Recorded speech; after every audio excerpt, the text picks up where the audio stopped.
Now we have the mower on the little case we bought, and we're topping this paddock here. There's quite a wee bit of grass on it still, clover, and we're wanting it topped up because in this week we're taking another load of lambs to market, and then we're going to dry the sheep off. So if I top this down now, they'll eat that before we get them weaned, and we don't want them on as good a grass whenever we're them weaned because their udders shall be overflowing. So that's what we're doing. The other reason we're topping this is because we can't spray it because we have a lovely clover mix in, as you can see, but we have a lovely thistle mix in it as well. It's not just too bad down here, but across there there's a lot of thistles, a forest of them up there. So we're going to top this off. It'll wilt for a day or two, and then Barbara and I will come in with a link box and we'll gather all those thistles up that are caught, because they can still seed even though you have them cut. So you're governed by factors which are beyond your control, plus they've headed up those thistles, and we don't want them seeding, and even when you cut them, still seed.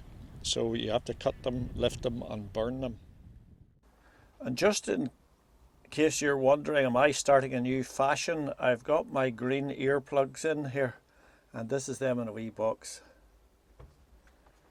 My other earmuffs, which are better, are up in the DC when we're cutting with a chainsaw there, but that's just little lug buds. You just stick them in and it deadens the sound. Because when I open the back window, it's very warm in this wee cab. If you open the back window, you get a lot of noise coming in off the mower, and I'll leave the door open there. But Alec Boyle says, "Look at that fella with that door open, that'll shatter." Don't worry about it, Alec, it's alright, it's under control. And on Tuesday it was up to St. Field Mart with a few lambs. 22 Shebang, which time 35, 34, 32, 30, 22, 24, 24, 24, 24, 22 kilo now, 26, 27, 26, 27, 26, 27, 26, 27, 26, 27, 27, 27, 27, 27, 22 kilo, 28, 28, 28, 28, 28, 28, 22 late, 29, 29, 29, 29, 130, 130, 130, 130, 130, 130, 130, 130, 130, 130, get a wee shit more now, 130, 130, 130, 130, 132 Shebang, 130, 130, 130, 130, 130, 130, 130, on the mark, hard sign myself, at 130, 130, 130, 130, 130, 130, last time, hold on, 130, shilling one. Thank you. Thank you. But whilst I was up here, I bumped into Roy from Stockmaster, who we buy most of our sheep supplies from, and he has a lovely little aluminium portable sheep unit here.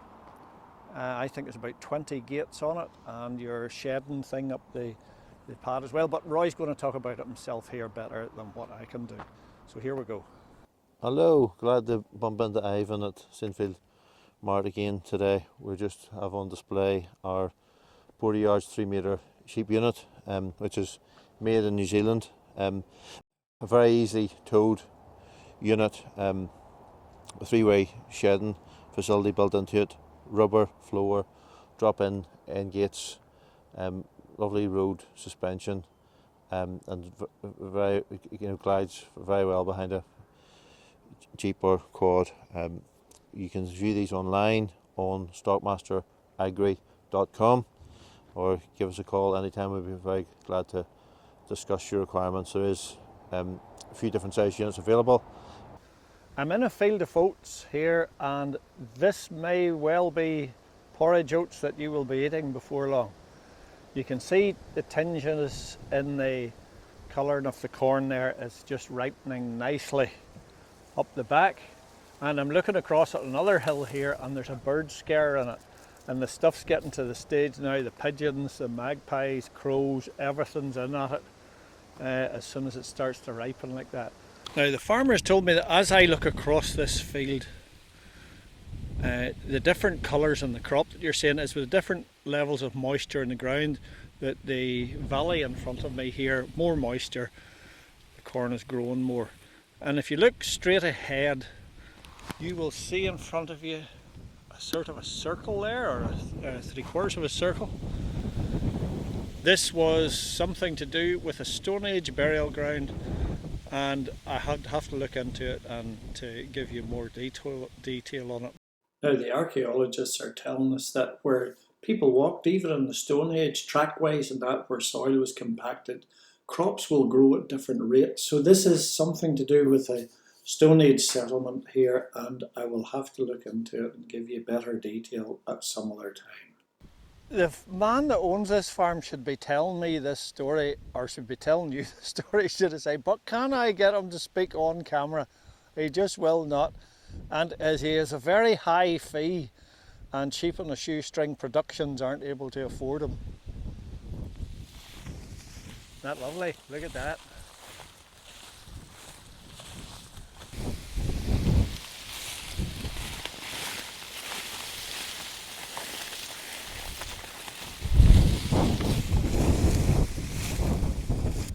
So this is the field of barley, and you can see the heads are starting to turn on them, go down.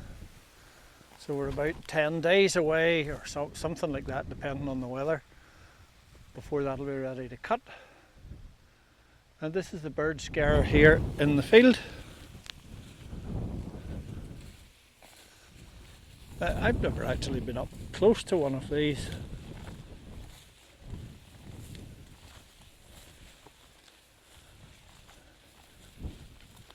It's just like a big fishing rod with a kite in the end of it.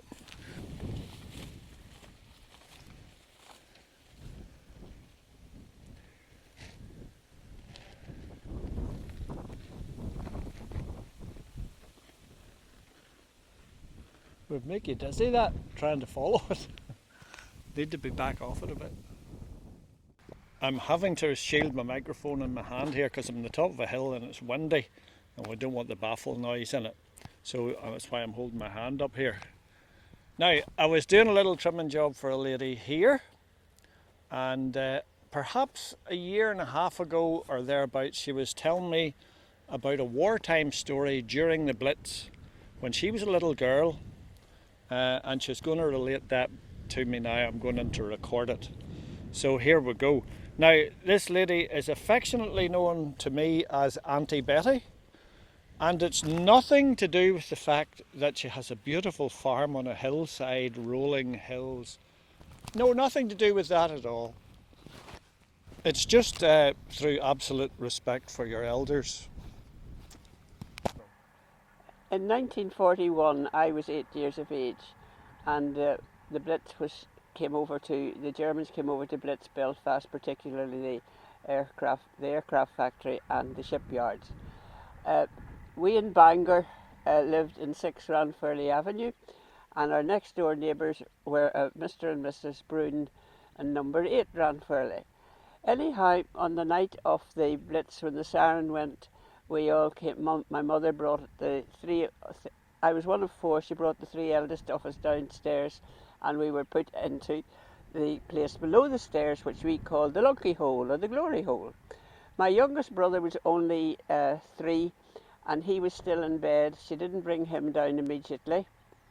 And as the night wore on and the bombing continued, she decided to go upstairs and bring him down, which was very good of her because Mr. Boone's house was bombed, and when Mother went the next morning to see where Lawrence had been sleeping, after the bombing, Mr. Boone's house, they must have hit the water tank because the place was flooding, and he went and turned on the light. When Mr. Boone switched on the light to see where the water was coming from, the plane turned round and started to machine gun us. However, we were all right. Daddy and Mummy stood opposite us, and where we were under the stairs. Anyhow, the next morning, my mother was very disturbed to discover that the whole place that she had just finished her spring cleaning was covered with dust, and up on the upper landing she had a big cabinet, and in it she had a bottle of perfume which came down and smashed into the floor, and this lovely perfume was going all round the house. When she went up to Lawrence's bedroom, she was shocked to discover that where his head would have been, there was a great big hole where the shrapnel had gone through. The first people to come and see to us where there was an air raid warden, the Reverend Leslie Martin of Helens Bay Presbyterian Church. He put us in his car, put the 4 children in the car, took them round to his wife, who put us all in her bath, or put us in the bath, bathed us, and must have given us breakfast, and then put us to bed till we would get some rest. After that, we were eventually went up to Crawfordsburn, where my grandfather lived, to have to be evacuated there for at least 6 months. We didn't get back to our own home until the way back in October.